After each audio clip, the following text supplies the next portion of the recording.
Congratulations on your purchase of the Hotronix Fusion IQ heat press.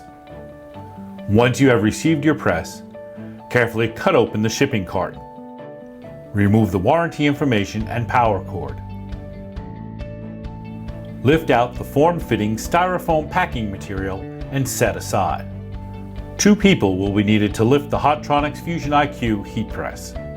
Lift your press out of the box and place it on the surface where you plan to operate it.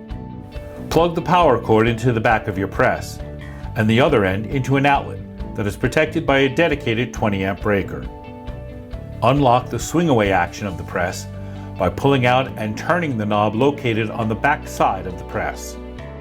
Open your press before turning it on. Turn on the press with the red power switch. The control panel display screen will activate.